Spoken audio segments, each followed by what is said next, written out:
Welcome to the Deep Dive. We take the materials you send us, dig in, and pull out the key ideas. That's right. And today we've got a really interesting document. It's titled The Price of Paving the Way. A look at modern parenting and its ethical labyrinth. It is fascinating. And it uses these fictional scenes, almost like little vignettes, to explore something quite specific, doesn't it? Exactly. It's really asking whether parents, in that desire to give their kids the absolute best start, might actually be, inadvertently teaching the wrong lessons. Lessons about ethics, specifically. Like using shortcuts, maybe even manipulation. Yeah, that's the core question the source seems to be grappling with. These fictional scenes are the lens it uses to explore that. And they might be fictional, but I imagine they touch on some real-world pressures parents feel. Oh, absolutely. They're designed to make you think about those everyday choices and their maybe hidden costs. Okay, so let's dive into the first one.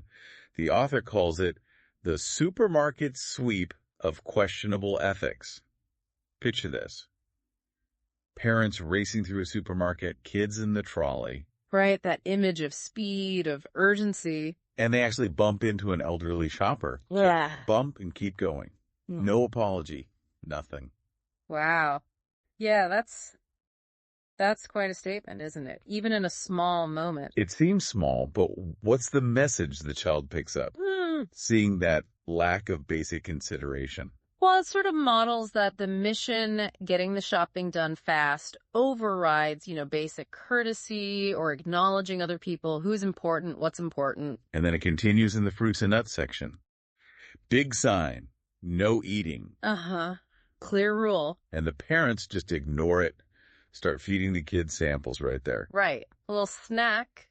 Seems harmless enough on the surface. But the source asks, what does that teach? About rules, about shared spaces, especially when it's the adults ignoring the sign. It demonstrates that rules are, negotiable, or maybe only apply when it's convenient. It's a subtle undermining of respecting guidelines, isn't it? It really is. Those little things add up. Okay, scene 2 is called The Sweet Taste of Favoritism. This one's a choir practice. Right. So a child gets put in the back row.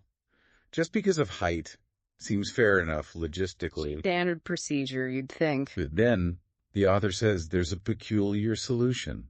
Ah, yes. The foreign cookies. Exactly. That detail. These cookies show up, given quietly to the teacher. A little gift. And boom. Just like that, the child gets moved.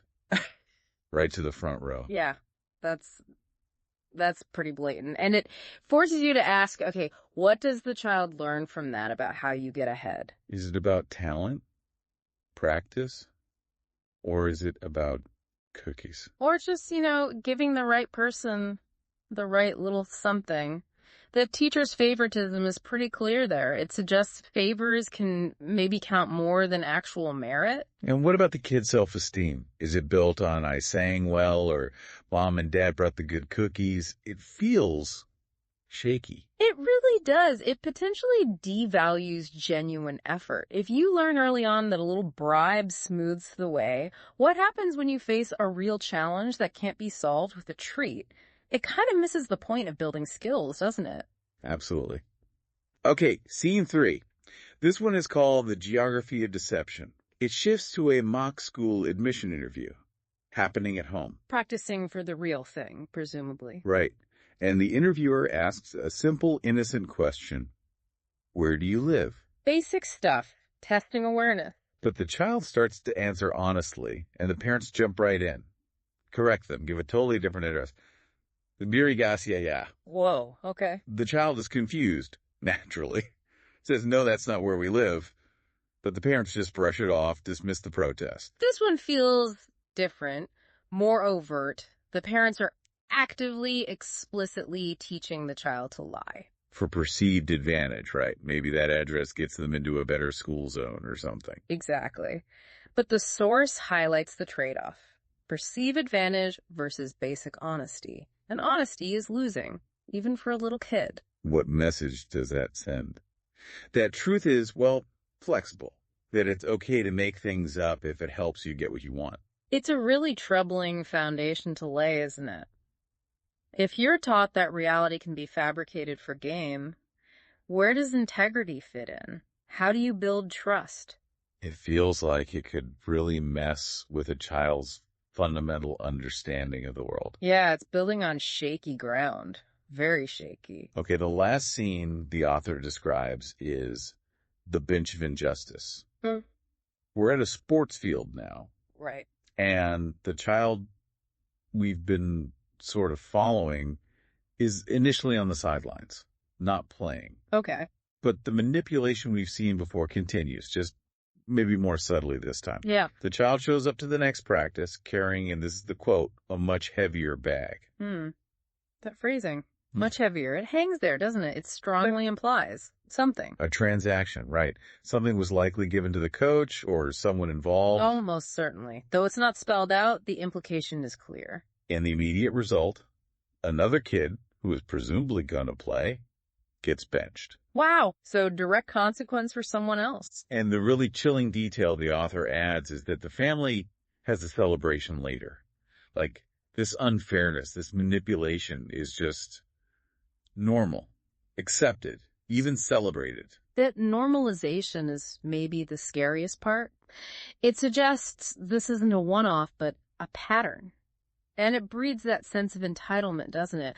My child's success, even if unfairly gained, is what matters. It teaches a complete disregard for fairness, for other people's opportunities. And zero empathy for the child who got bumped. It's all about us.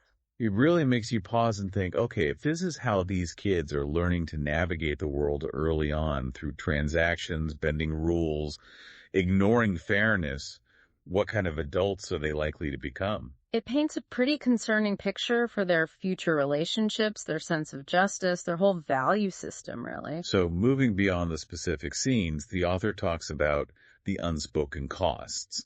The point being, these fictional scenes, even if maybe a bit exaggerated, they serve as an allegory, a way to illustrate these really tricky ethical tightropes some parents walk today. driven by that desire, that intense pressure to give their kids every possible advantage, even if it means, fudging things a bit or a lot. Right. And the source really hammers home the potential long-term damage. It's not just about getting caught. It's about the erosion of character. Yeah, and undermining the child's own sense of self-worth. If success always feels bought or manipulated, does it ever feel real, earned? Good point. And it fosters this skewed view of fairness and justice, like they're just obstacles to navigate, not principles to uphold. The document basically argues that parents, genuinely thinking they're doing the best for their kids, Acting out of love, no doubt. might actually be handing them a moral compass that's fundamentally broken. Yeah. And the author's ultimate message seems to be that the best inheritance isn't a perfectly smooth path paved with questionable shortcuts. It's what? A strong moral foundation. Exactly. Built on things like integrity, empathy, fairness, stuff you actually can't buy or manipulate your way into. So it all circles back to that big question the source leaves us with. When we're trying so hard to pave the way for our kids, what values are we truly teaching them in the process? It's a heavy question. Definitely makes you reflect. The deep dive into the document, The Price of Paving the Way, it really shines a light on those potential ethical traps in modern parenting. And underscores why focusing on that moral foundation is just so crucial. Absolutely. So maybe a final thought for you, listening. If we look beyond these specific, maybe dramatic fictional scenes, where else might we see societal pressures subtly pushing us, maybe influencing how we try to help the people we care about, not just kids, but anyone? Mm-hmm. And what could be the unintended ethical ripple effects of those actions, the ones we might not even consciously recognize? Something to mull over.